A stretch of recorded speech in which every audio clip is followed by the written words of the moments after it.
Bagaimana kabar saudara hari ini? Yes! Luar biasa saudaraku. Bulan ini kita masuk di dalam satu seri firman Tuhan yang baru. Yang buat saya sangat spesial karena ini adalah bulan yang spesial untuk gereja kita.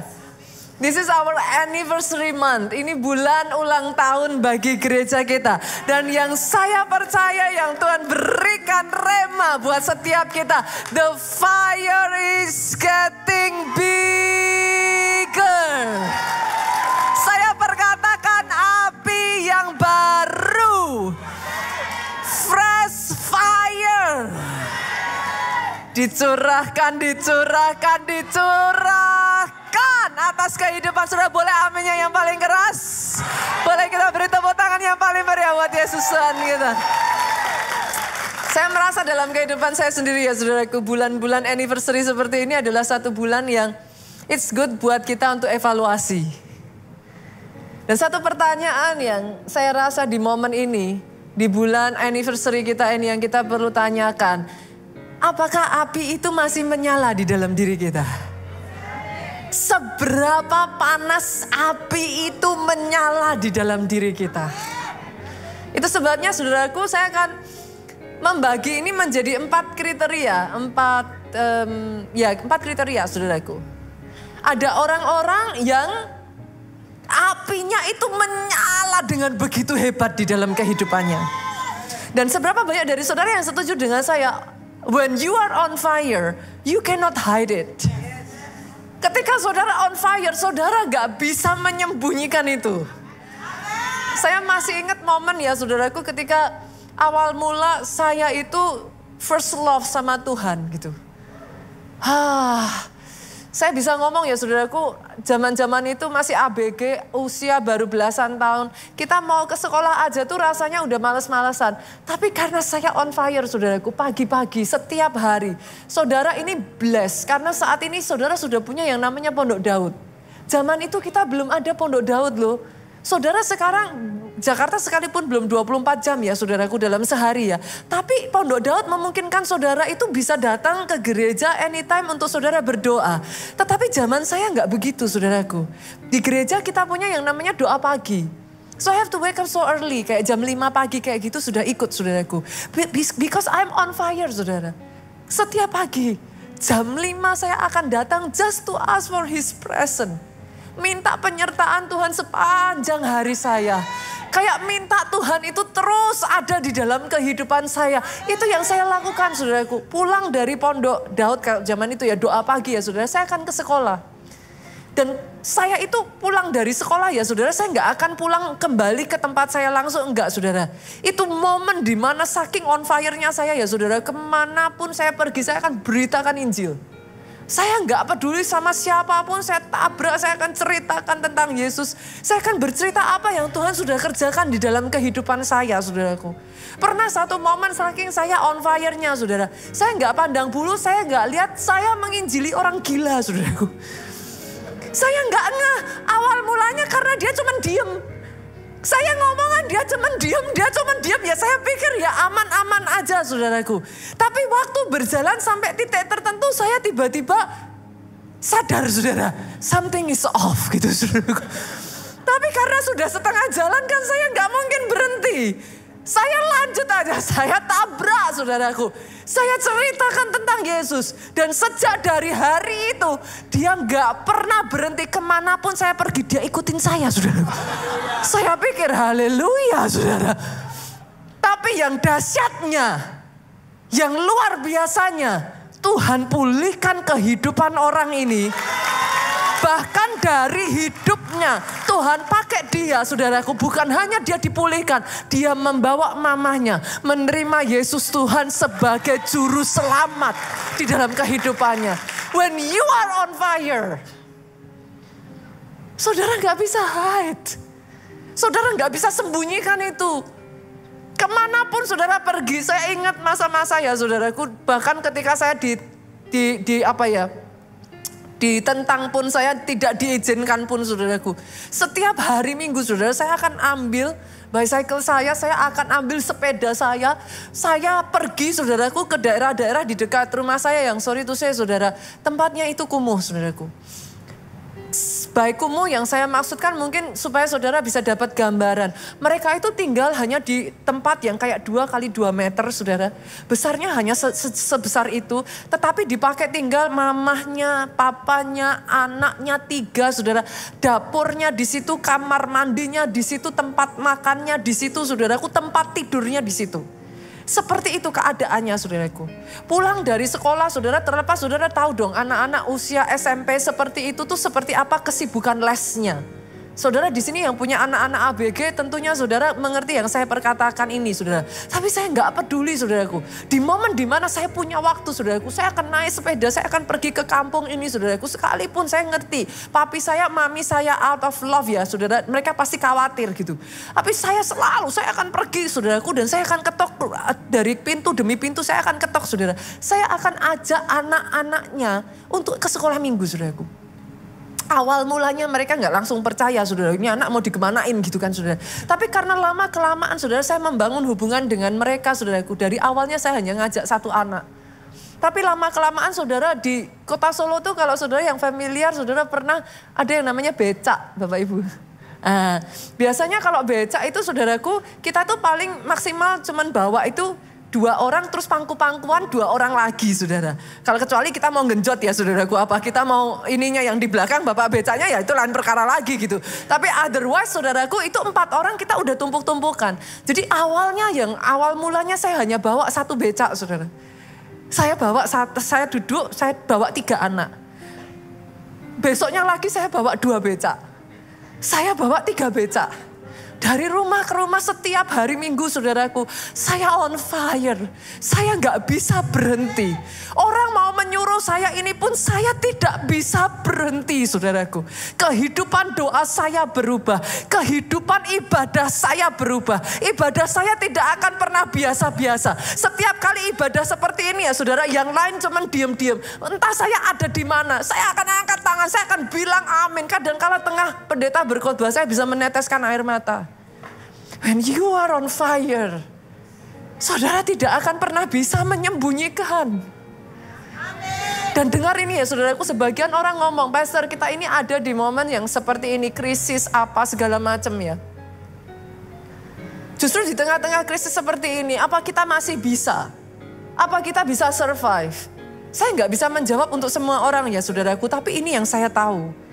Saya melihat ada orang-orang ya, despite semua orang bilang sepi-sepi, selalu aja saya menemukan orang-orang yang ngomong sama saya seperti ini, Pastor, saya kadang tanya, kamu gimana, usahanya kiri kanan begini dan lain sebagainya. Mereka akan katakan seperti ini kepada saya, Pastor kiri kanan saya memang sepi. Tapi entah saya nggak tahu kenapa, setiap hari saya akan tumpang tangan atas pekerjaan saya. Setiap hari saya akan memastikan, saya bawa di hadapan Tuhan, saya akan berdoa. Dan pastor tahu apa yang terjadi, ada saja berkat Tuhan. Saya tidak mengeliminasi ya saudaraku, I know what happened. Saya tidak mau kayak kita terbang di awan-awan kayak gitu ya saudara. But listen, dengar ini saudara. Ketika ada api di dalam kehidupan saudara, apa yang engkau kerjakan dengan bersemangat. Itu yang jadi perbedaan. Akhirnya karena engkau kerjakan dengan bersemangat, orang bisa melihat loh saudara, somehow ya, you are different. Orang ngobrol sama saudara aja, they can feel it's different. Dan karena mereka bisa merasakan itu ya saudara, tiba-tiba mereka juga masuk di dalam apa yang saudara alami. Lompatan demi lompatan itu terjadi begitu saja. Yang orang lain tidak alami, it happens in your life. Itu terjadi di dalam kehidupan saudara. Doa saya ya saudara, api yang seperti ini saya bahkan merasakan ya. Bahkan sementara saya mengatakan teman-teman di sini saya tahu saudara. Mungkin saudara yang ada di belakang saudara dengar amennya kencang. Ini sama sekali nggak diorganize loh ya saudaraku. Ini bukan choir yang ada di depan saudara. Tapi yang saya percaya karena teman-teman ini on fire.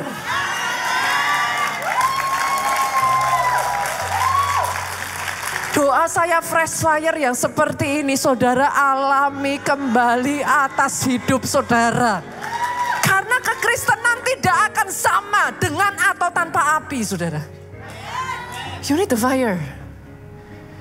Saya masuk ke kategori yang kedua ya saudara. Kalau kategori pertama tadi apinya menyala dengan hebat. Tapi yang kedua saudara apinya nyala sih. Saudara berkobar. Hanya biasa-biasa aja gitu. Mungkin kalau buat saya kategorikan ini sebagai like early stage of fire. Saya tuh pernah ya saudaraku satu kali punya pengalaman yang sangat berharga buat saya saudaraku. Melihat bagaimana cara ternyata bikin api itu gak segampang itu gitu saudaraku. Saya kalau di kota Solo, kalau di Jakarta gini kita kenal yang namanya puncak. Tempat yang agak tinggi, terus kayak dingin, terus kayak kita kalau biasanya kumpul keluarga, kita gathering itu pergi ke puncak. Kalau di Solo, saya nggak tahu apakah ada orang Solo di sini ya? Adakah? Ada beberapa tangan terangkat. Kalau di Solo saudara kenal yang namanya Tawangmangu. Oke. Nah, saya biasanya kalau udah pergi ke Solo saudaraku kumpul sama keluarga di Tawangmangu ini saudara. Nah, karena saya punya adik ipar, itu adalah chef, koki. Saya tuh suka masakannya dia. Saya ngomong sama dia, saya nanti pulang, saya bawain daging wagyu, saya bilang. Kamu nanti masak ya, kita barbekyuan. Dia langsung siap Ci katanya. Wah kita happy saudara. Saya sudah berandai-andai, wah keren ya, panggang-panggang saudaraku. Wah kayaknya enak nih, makan daging langsung dikipasin kayak gitu. Ternyata tidak sesederhana yang saya pikirkan. Bikin api itu gak segampang itu saudaraku. Itu udah dikipasin sampai keringet netes-netes saudara. Apinya itu belum nyala saudara. Dari pelajaran itu saya mempelajari satu hal ini. Dengar ini saudaraku.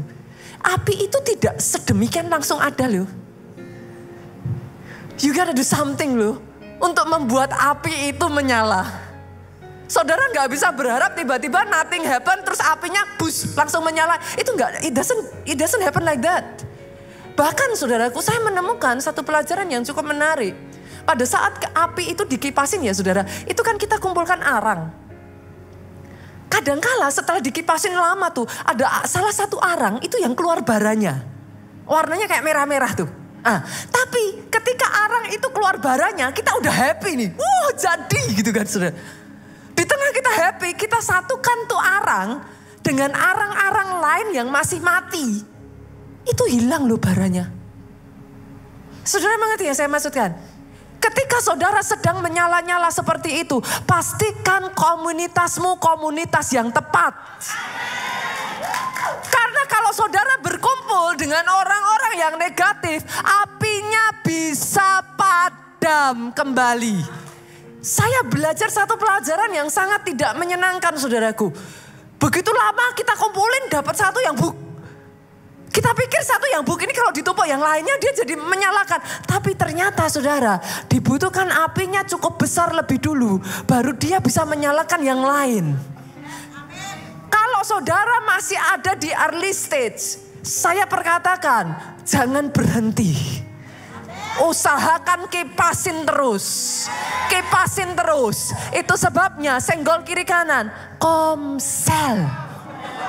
Nah loh, terserah saudara mau bilang sama saya pastor, bosen pastor ngomongnya komsel. Tapi yes, terlepas dari saudara punya masalah di dalam komsel, terlepas dari buat saudara komsel menyebalkan, saya rasa legal kok untuk marah. Yang sepakat katakan amin. Adakah di sini karena saudara orang Kristen saudara nggak pernah marah? I think it's legal loh untuk marah. Just don't quit. Boleh? Just don't quit. Jangan berhenti. Karena yang saya percaya ya saudaraku, besi menajamkan besi. Manusia menajamkan sesamanya. Selama anak panah itu ujungnya tidak ditajamkan, saudara tidak akan bisa diluncurkan. Senggol kiri kanan lagi. Komsel. Kalau mau tepuk tangannya yang paling meriah. Yang ketiga saudaraku, kategori saya yang ketiga adalah apinya hampir padam. Nah saya ingin mengajak saudara untuk melihat dulu ya. Pernahkah saudara, berapa banyak di sini yang pernah api unggun? Saya lihat tangan-tangan terangkat.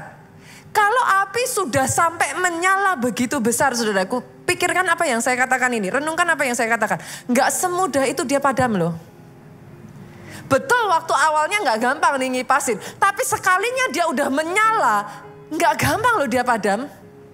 Berarti ada alasan dong kenapa yang tadinya sudah menyala seperti itu bisa padam.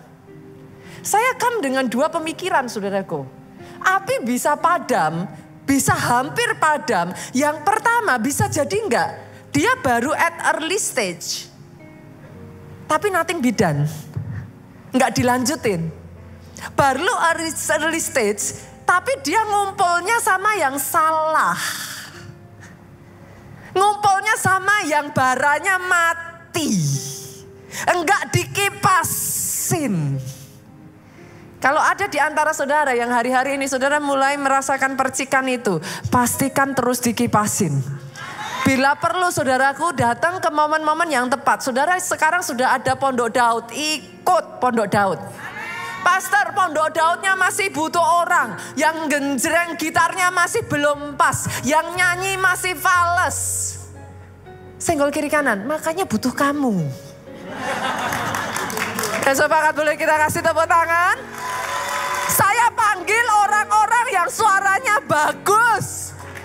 Yang bisa main gitar. Yang bisa main musik. Come on.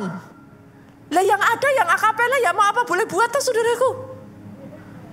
Yang ada yang suaranya kalau nyanyi kucing lari ya apa boleh buat. Makanya yang suaranya bagus-bagus dinantikan. Come on. Jadi berkat. Kita bangun Pondok Daud kita. Tempat di mana orang yang sedang down, orang yang sedang lemah, mereka mendapat kekuatan baru lagi. Apinya dikobarkan lagi, diricas lagi. Lalu yang ketiga saudara ada yang saya sebut, tadi saya balik dulu ya saudara. Yang pertama karena dia baru early stage nggak dilanjutin kan, nggak dikipasin, jadi akhirnya mati. Tapi saya berpikir bisa nggak sih api yang udah nyala besar mati? Bisa aja. Tapi pasti tidak mati begitu saja tanpa ada faktor pendukung. Apa faktor pendukungnya? Disemprot air. Kan? Nah sekarang dalam kekristenan kita, engkau yang tadinya apimu menyala-nyala, apa yang bisa membuat engkau akhirnya hampir padam? Watch out ya saudara, kekecewaan. Ini sekalipun menurut saya ya, khotbah ini sudah berkali-kali disampaikan loh. Tapi again and again, orang Kristen rasanya terus-menerus loh dikecewakan. Boleh gak sih ngomong kiri kanan sesama biskota jangan saling mendahului? Banyak jemaat ngomong, pastor saya gak tahu ya saudara dikecewakan dengan siapa. Mungkin sebagian dari saudara bahkan dikecewakan oleh hamba Tuhan. Betul? Saudara mungkin sudah berkeliling gak tahu dari gereja demi gereja. Ini pemberhentian keberapa saya gak tahu. Tapi by the way loh saudaraku, bolehkah saya juga ngomong? Memangnya hanya jemaat yang bisa dikecewakan sama pendeta?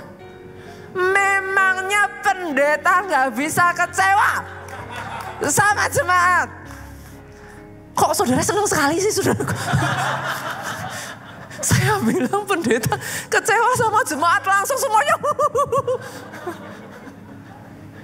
Memangnya hanya jemaat aja? Pendeta aja yang pernah dipinjemin jemaat yang gak bayar. Apa gak ada pendeta yang minjemin jemaat yang gak dibayar?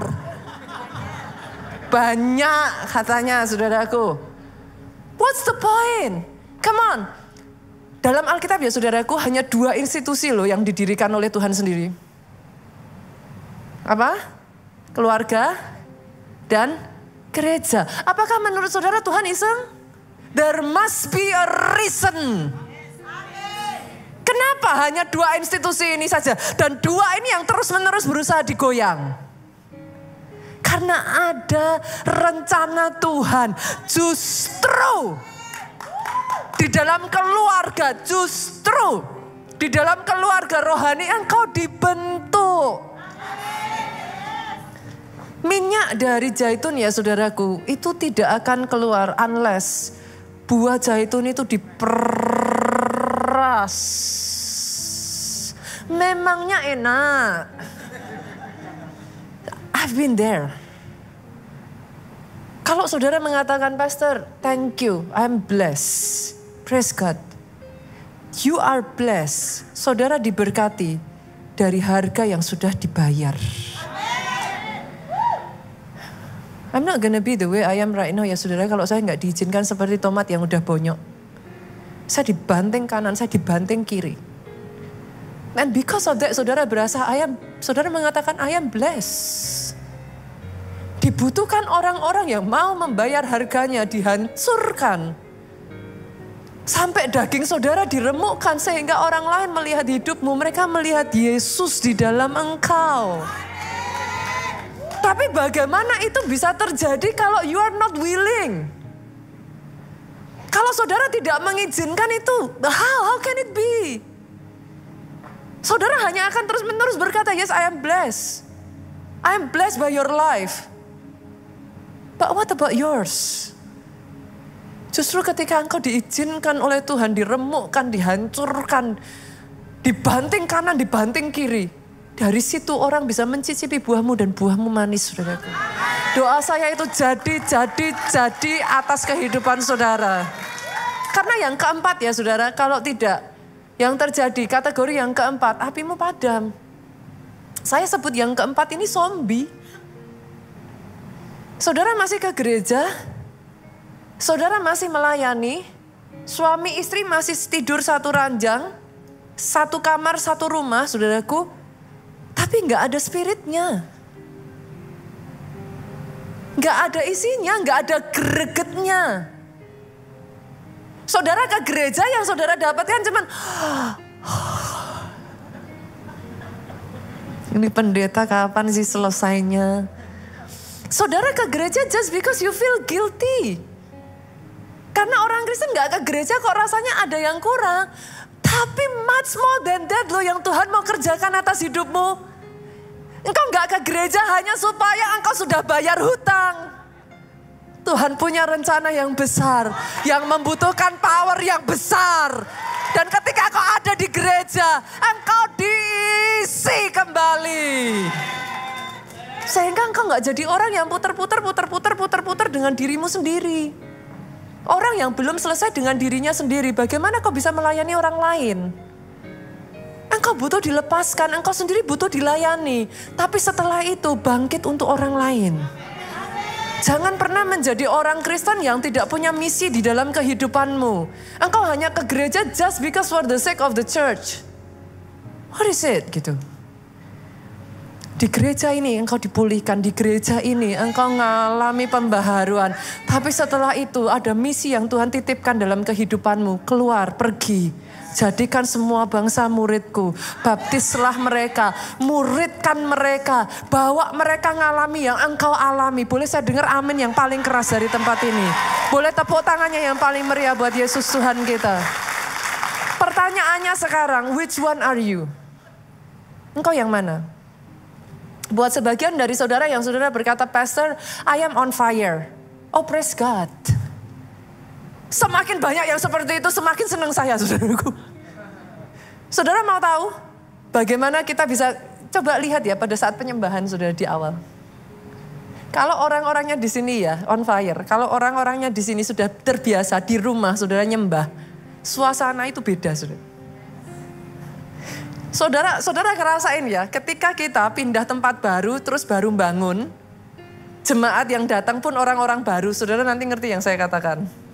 Itu beda saudara, atmosfernya beda. Kalau saudara yang udah terbiasa bagaimana bawa masuk ini itu dan lain sebagainya di rumah, saudara membangun kehidupan penyembahan saudara bisa ngerasain di sebuah gereja yang seperti itu ya. Wah saudara nyembah itu kayak open heaven saudara. Itu nangis loh, air mata itu benar-benar saudara bisa ngerasain merinding dari ujung kepala ke kaki. See?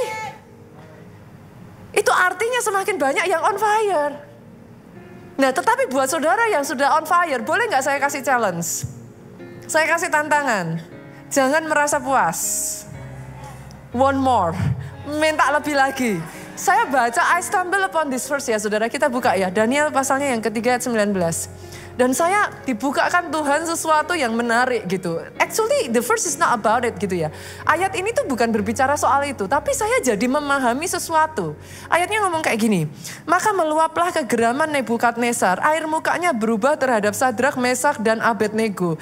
Lalu diperintahkannya lah supaya perapian itu dibuat 7 kali lebih panas dari biasa. Artinya kalau saudara sudah on fire, double it, triple it. Kenapa saudaraku? Karena kadangkala saudara sudah on fire, tapi engkau on fire sendirian. Ada nggak ibu-ibu di sini yang on fire tapi gemes karena suaminya nggak mau diajak, saudara? You are on fire, tapi keluargamu enggak. Ada di sini orang tua yang ngerasain, saudara on fire, saudara ayo ke gereja. Tapi anak saudara, Karena ngerasain kayak gitu. Double it. Triple it. Sama seperti ayat yang saya baca ini. 7 kali lipat. Dan saudara tahu apa yang terjadi? Yuk multimedia bantu saya. Buka ayat 22. Ketika Raja Nebukadnezar memanaskan sedemikian rupa. Ayat 22 yuk. Boleh dimunculkan? Oke, thank you. Karena titah raja itu keras, dipanaskannya lah perapian itu dengan luar biasa. Sehingga nyala api itu apa? Membakar mati orang-orang yang mengangkat Sadrak, Mesak, Abednego itu ke atas. Sadarkah ke saudara? Ada level-level tertentu panas itu ya saudara. Orang bersentuhan dengan saudara ya. Dia on fire loh. Entah gimana ya saudaraku, waktu mereka ngobrol sama saudara, mereka bisa ngerasain yang tadinya down, mereka bisa merasakan bangkit lagi. Masih ingat kisah nggak? Perjalanan 2 murid Yesus dari Emmaus. Mereka sedih, mereka merasa gurunya sudah mati, tapi di perjalanan mereka ketemu dengan Yesus, saudaraku. Mereka nggak tahu itu Yesus, tapi mereka ngomong, kenapa ya kok ngomongan sama kamu kok beda? Ada orang-orang di sini yang saya perkatakan ya saudara. Saudara pergi keluar sana, orang berjumpa dengan saudara. Mereka dengar yang kau perkatakan, roh mereka dikobarkan kembali. Mereka dengar yang saudara ceritakan. Mereka yang tadinya sudah pesimis, mereka yang tadinya sudah hopeless, dibangkitkan kembali pengharapan mereka. Oh, saya berdoa fresh fire. Oh. Karena tanpa api ya saudaraku nggak ada loh.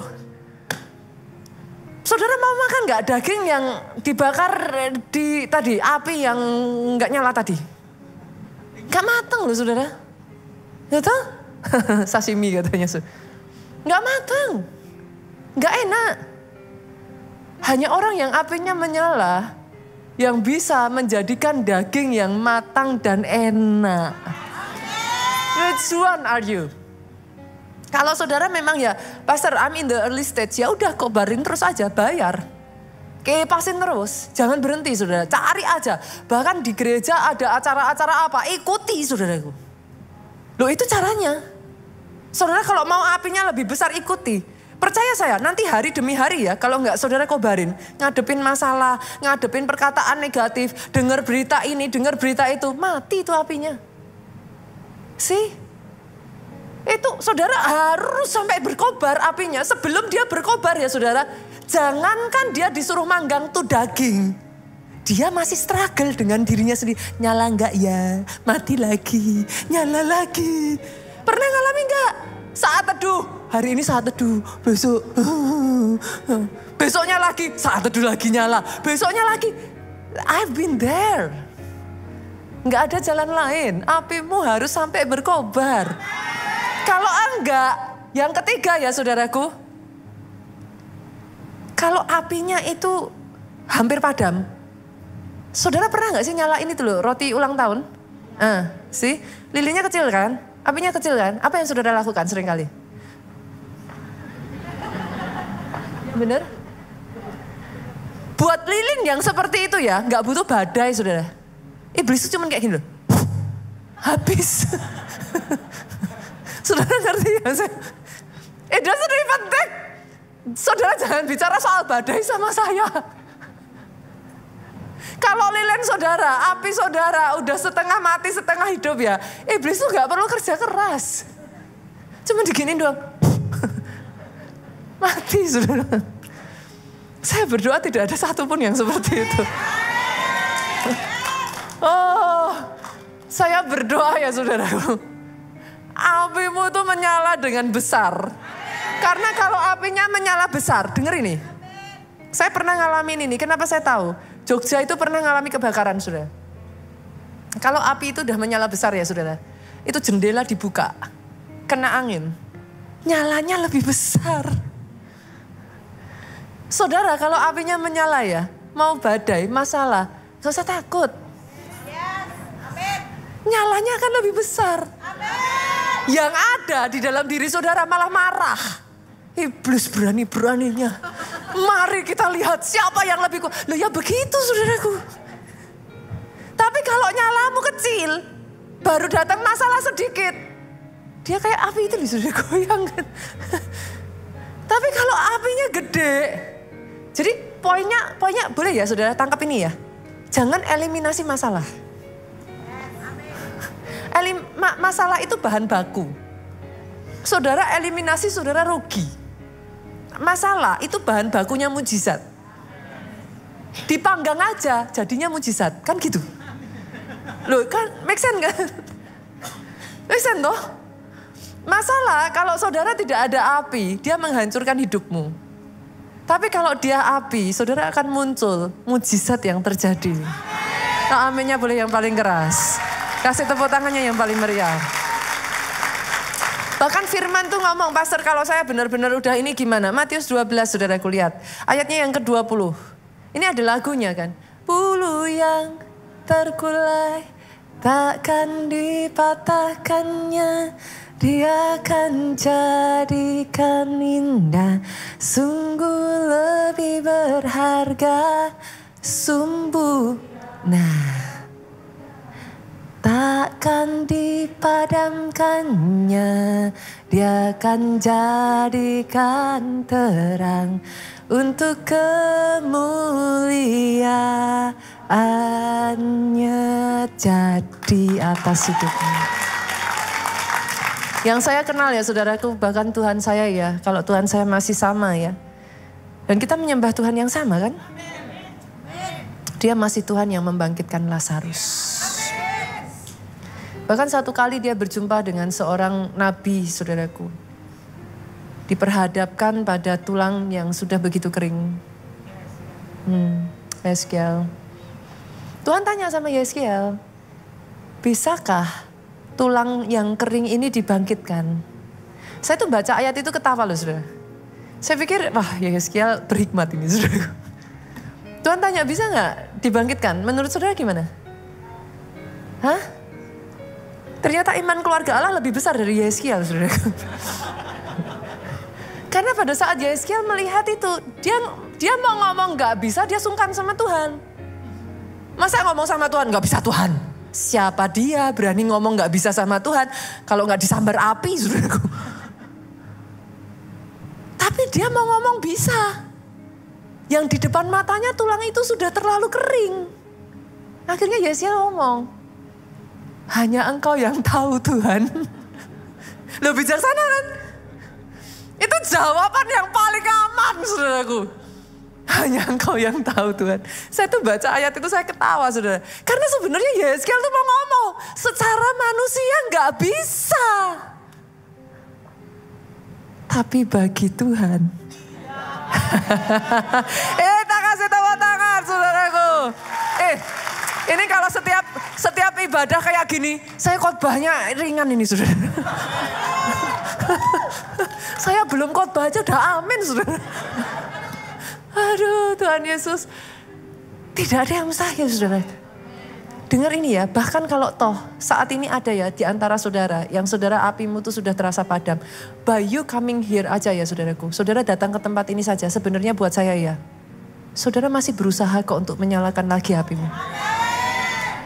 Kalau enggak ngapain kau kesini? Why you come here? It's just a way. You cry out to Him. Help me Lord. Dan yang saya tahu ya saudaraku, Alkitab mengatakan, dia menampung air matamu dalam kirbatnya. Dia tidak pernah menyia-nyiakan setetes air matamu, dia selalu tampung.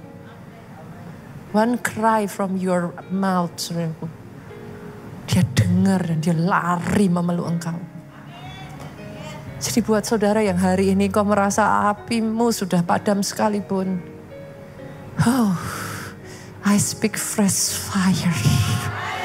Api yang baru dinyalakan kembali atas kehidupan saudara di tempat ini. Tapi ya saudara, untuk menyalakan api ada dua faktor yang perlu saudara perhatikan. Yang pertama, yuk kita buka dalam Yesaya. Pasalnya yang ke-64 ayatnya yang pertama sampai ayatnya yang kedua saudaraku. Ayat ini ngomong gini, sekiranya engkau mengoyakkan langit dan engkau turun. Jadi kalau Tuhan itu turun, Tuhan turun itu berbicara apa saudara? Visitasi. Visitationnya Tuhan, lawatannya Tuhan. Apa yang terjadi ketika Tuhan turun? Ketika lawatan terjadi, apa yang terjadi saudara? Dengar ini. Gunung-gunung goyang di hadapanmu. Perhatikan saudara, setiap kali saudara membaca Alkitab ya, jangan hanya diartikan kayak oh gunungnya goyang. No, gunung itu simbol dari apa? Masalah, apalagi saudara? Something that is too high for you kan? Terlalu tinggi buat saudara untuk dicapai. Setiap kali saudara membaca di dalam Alkitab, bahkan angka itu punya simbol saudaraku. Jadi jangan dibiarkan begitu saja as itu kayak oh itu gunung maksudnya. No, it's not always like the real gunung saudaraku. Tapi berbicara tentang masalah, dengar ini. Ketika Tuhan melawat engkau, masalahmu pun goyang. Masalahmu gemetar. Bahkan dikatakan ya saudaraku seperti api membuat ranggas menyala. Ranggas itu apa? Rumput kering. Ada di sini ya saudara sudah merasa tadi seperti bulu yang terkulai. Saudara sudah seperti rumput kering. Ketika visitation Tuhan turun, Tuhan melawat umatnya saudara. Tuhan melanda saudara. Rumput kering sekalipun menyala seperti api. Dan dikatakan dia membuat air mendidih. Ibu-ibu di sini berapa banyak yang tahu kalau masa airnya nggak mendidih, sopnya nggak jadi bu. Brokolinya nggak jadi, dagingnya nggak mateng, betul? Hanya ketika dia melanda, dia visit saudaraku, lihat ini. Dan ketika itu terjadi, when you are on fire, apa yang terjadi? Dia membuat namanya dikenal oleh lawan-lawanmu sehingga bangsa-bangsa gemetar di hadapanmu. Orang yang dalam dirinya on fire ya saudaraku. Oh saudara akan ngalami tiba-tiba ya orang mau ngejar saudara. Saudara itu larinya itu bukan cuma lari. Bukan berjalan, bukan berlari, dibawanya terbang. Sebentar dia ketemu saudara ya. Saudara sudah di level ini ya. Saudara gak ketemu sebentar aja. Wus kayak kok secepat itu. Orang yang di dalam hidupnya on fire ya saudara nanti akan menemukan. Itu rekor upon rekor upon rekor. Saya akan melihat rekor upon rekor. Saya perkatakan ini ya saudara, yang kau alami belum ada apa-apanya. That is just the beginning. Kalau ada yang bisa nangkap perkataan saya ini, saya nggak ngomong ini di yang ibadah yang sebelumnya. Tapi saya perkatakan ini, akan ada orang-orang di tempat ini yang you will break your record. Rekod yang saudara lihat, yang selama ini saudara sudah katakan dengan mulutmu ini sudah luar biasa Tuhan. You will break it. Saya berdoa itu terjadi saudaraku. Dan itu hanya bisa terjadi ketika ada angin. Dua faktor itu saudaraku. Yang pertama angin. Makanan yang membuat api paling cepat besar itu O2. Dan by the way sorry. Bukankah tanpa O2 saudara gak bisa hidup? Saudara menemukan gak kenapa begitu? Tuhan menciptakan tubuh kita ini ya Bapak Ibu. Itu sistem api loh. Saya buktikan ya. Coba pegang tengkuk saudara, leher saudara seperti ini. Nah, bisa kerasa. Kadang saudara pegang perut saudara, kali ini pakai baju gini gak bisa ya saudara. Tapi kadang kalau saudara bisa pegang perut saudara pun ya, yang paling deket ya saudara pegang tengkuk. Saudara bisa ngerasain kan? Kenapa hangat? Tanpa saudara sadari di dalam dirimu itu terjadi pembakaran. Dan itu terus. Kalau tidak ada pembakaran, makanan yang masuk tidak akan bisa loh saudaraku. Dihancurkan dan ditelan, dicerna. Tuhan itu menciptakan dalam diri kita sendiri itu based on fire system. Saya tanya sekarang, saudara datang ke tempat ini. Saudara naik kendaraan kan? Saya nggak tahu saudara naik sepeda motor kah, saudara naik mobil kah? Bisa jalan karena apa? Bahan bakarnya itu bisa masuk terus akhirnya mobilnya jalan karena apa? Karena ada pembakaran saudaraku. Kalau tanpa pembakaran mobil saudara nggak jalan. Is it too hard to see the fire, api yang ada di atas mezbah itu harus menyala. Jangan dibiarkan padam. Kenapa hanya orang yang bertahan sampai pada kesudahannya yang masuk dalam kerajaan surga? In case buat saudara yang berkata, Pastor, is it not enough to be a Christian? Sorry loh saudaraku. Bukannya orang yang berseru Tuhan, Tuhan, yang kan masuk ke dalam kerajaan surga. Saya tahu wajah saudara yang gini, berarti itu usianya udah beda. Itu udah beda umur lagunya. Tapi anyway saudaraku, not by being a Christian. Saudara masih ingat gak yang kedua yang dibutuhkan untuk api itu bisa menyala? Minyak.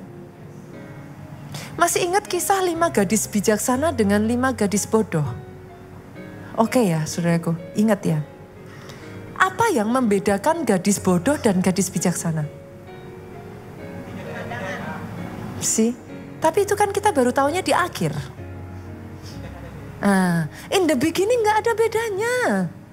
Baik gadis bodoh maupun gadis bijaksana, Alkitab mencatat dua-duanya pelitanya menyala.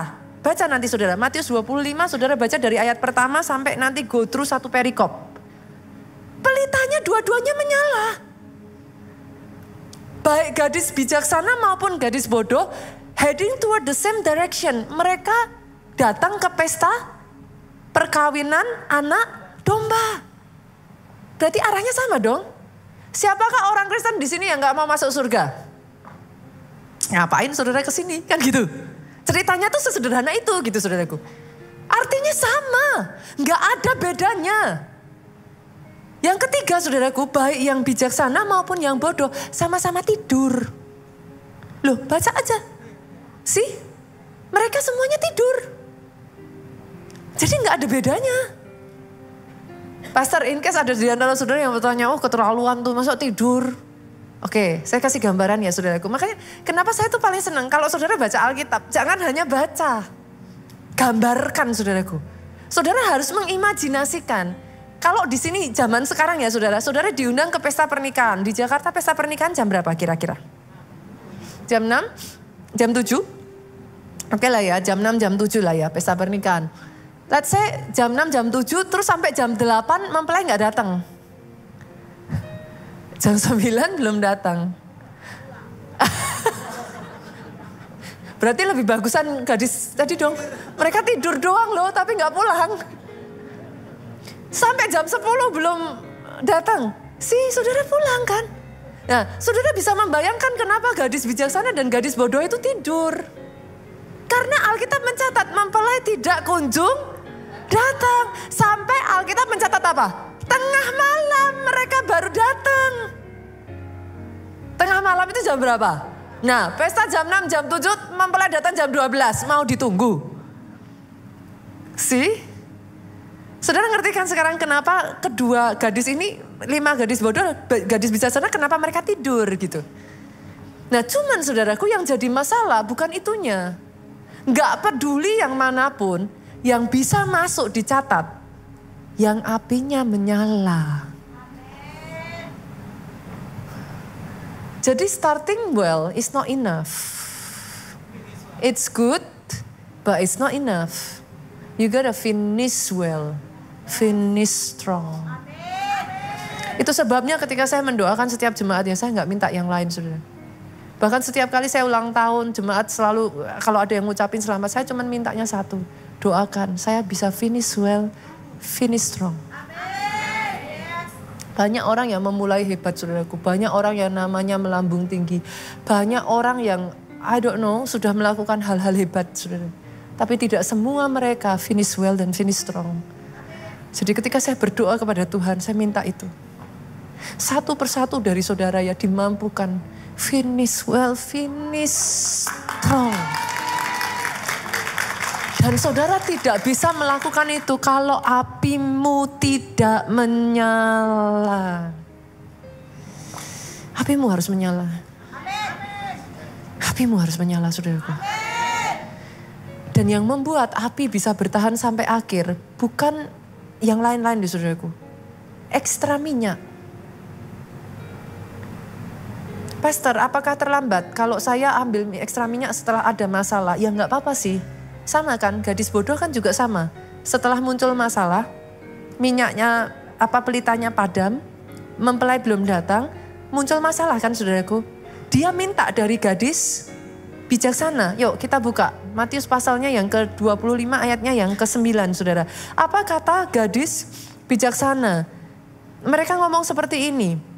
Tidak, nanti tidak cukup untuk kami dan untuk kamu. Lebih baik kamu pergi kepada penjual minyak dan beli di situ. Berarti minyak itu hanya bisa dibeli. Dibeli itu maksudnya gimana saudara? Keluar, nah bayar harga, effort. Kalau saudara tidak mau mempersiapkan diri menjelang masalah itu datang ya saudaraku. Bahkan pada saat masalah itu datang, gadis bodoh itu beli minyak enggak? Mereka beli minyak loh. Tapi terlambat. Saya harus warn saudara dalam hal ini. 2024-2025 ini ya, Pastor Jonathan kami ketika berdoa ya saudaraku, ada hal unik ya. Saya nggak mau ngomong, thus says the Lord. Enggak saudaraku. Tapi yang saya rasakan ya saudara, at the same time, kenapa saya katakan unik? At the same time kegelapan itu ada.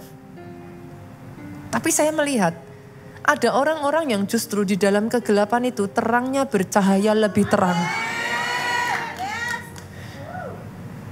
Jadi kalau saudara salah fokus, fokusmu pada kegelapannya. Ups, sorry. Fokusnya salah. Tapi kalau saudara bisa melihat kegelapan itu sebagai platform yang membuat terangmu justru bercahaya lebih terang. Saudara tidak akan terus-menerus mengeluh kepada Tuhan. Yang saudara harus lakukan, nyalakan apimu semakin terang. Karena bahkan di dalam kegelapan ya saudaraku, api paling kecil pun dia akan menyala dengan terang. Dan itu that's what we feel gitu. Saya perkatakan atas kehidupan saudara ya, ada orang-orang di tempat ini. Terlepas dari kegelapan yang kau rasakan di sekeliling saudara, apimu menyala paling terang. Jadi dalam hidup saudara boleh kita berikan tepuk tangan yang paling meriah.